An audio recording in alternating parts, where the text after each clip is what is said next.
ഇപ്പോൾ ഇറാനിൽ യുദ്ധം പൊട്ടിയാൽ കഞ്ഞുകുടിയാണ് മുടങ്ങും. ഇറാനിൽ യുദ്ധം പൊട്ടിയാലടാ കഞ്ഞുകുടി മുടങ്ങും. ബ്രോസ്റ്റല്ല, കഞ്ഞു കുടിച്ചൂല. മിഡിൽ ഈസ്റ്റിലെ എല്ലാ പ്രയാസവും അതിന്റെ പറയാൻ കഴിയില്ല. ഇറാനിൽ യുദ്ധം പൊട്ടൂല, പൊട്ടിയിരിക്കും. എന്ന് നിനക്കറിയില്ല. യുദ്ധം ഉണ്ടാവും. ആ യുദ്ധത്തിൽ ഇറാൻ തകരും. ആരെ പറഞ്ഞു? ഞാനാ പറഞ്ഞു. നിങ്ങളോട് ആരെ പറഞ്ഞു? എന്നോട് മുത്തുനബി പറഞ്ഞു. മുത്ത് മുഹമ്മദ് മുസ്തഫ. ഇന്നോടത് മുത്തുനബി പറഞ്ഞു. മുത്ത് മുഹമ്മദ് മുസ്തഫ. ഇറാനുമായി യുദ്ധം നടക്കും. അത് ഭാമ്പം യുദ്ധമായിരിക്കും. ആ യുദ്ധത്തിന്റെ അവസാനം ഇറാൻ തകരും. പക്ഷെ ഇറാൻ മാത്രമല്ല തകരുക, മിഡിൽ ഈസ്റ്റിലെ അനവധി രാജ്യങ്ങൾ തകരും. ആര് പറഞ്ഞു? മുഹമ്മദ് മുസ്തഫ. അള്ളാഹു നമ്മളെ കാത്തുരക്ഷിക്കട്ടെ. ഉറക്കപ്പറ, അള്ളാഹു നമ്മളെ കാത്തുരക്ഷിക്കട്ടെ. നിങ്ങളെ സഹായിക്കാം എന്ന് പറഞ്ഞ് ഒരു കൂട്ടർ ഇറാനെതിരെ യുദ്ധത്തിൽ വരും. അവർ ഇറാനെ തകർക്കും. സുമ്മ യഖ്ദിറൂന, പിന്നെ അവർ നിങ്ങളെ ചതിക്കും എന്ന് മുഹമ്മദ് മുസ്തഫ. മനസ്സിലായോ പറഞ്ഞത്? അവർ ഇറാനെ മാത്രമല്ല തകർക്കുക, അവർ കാരണം അറബ് ലോകം മുഴുവനും തകർന്നു. ഇപ്പൊ എല്ലാവരും പറയുന്നത് മഹ്ദി ഇമാം അടുത്ത് വരുന്നാണ്. മഹ്ദി ഇമാം വരുന്നല്ലടാ, ബെരണ്ടെന്ന് പറയണങ്ങായി.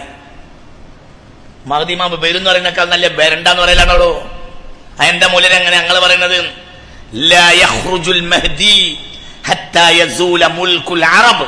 അറബ് ലോകത്തിന്റെ മുഴുവനും അധികാര രാജ്യങ്ങൾ നഷ്ടപ്പെടാതെ മഹ്ദി പുറത്തു വരികയില്ലെന്ന് മുഹമ്മദ് മുസ്തഫ.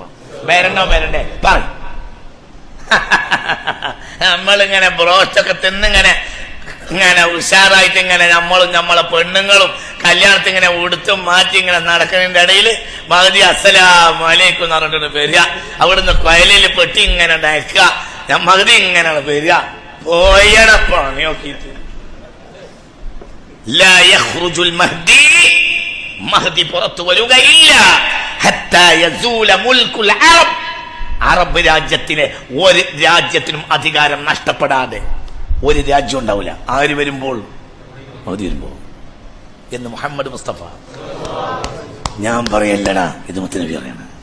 ഇത് മുത്ത് മുഹമ്മദ് മുസ്തഫ. ഇനിച്ച് പറയാൻ മഹ്ദി വരണോ വരണ്ടേ? വന്നിരിക്കും. പക്ഷേ നമ്മളിങ്ങനെ പപ്പടം പൊരിച്ച് തിന്നതിന്റെ അടിയിൽ വരുന്ന ആളല്ല ആര്? മഹ്ദി. കഷ്ടപ്പെട്ട അവസാനം വരുന്ന ആളാ. അള്ളാഹുവിലേക്ക് മടങ്ങല് നമുക്ക് നല്ലതാണ്. വളരെ വലിയ പ്രതിസന്ധി വരാൻ പോവാണ്. അള്ളാഹു നമ്മളെ കാക്കട്ടെ. അള്ളാഹു നമ്മളെ കാത്തുരക്ഷിക്കട്ടെ. അള്ളാഹു നമ്മെ കാത്തുരക്ഷിക്കട്ടെ. അള്ളാഹു നമ്മെ കാത്തുരക്ഷിക്കട്ടെ.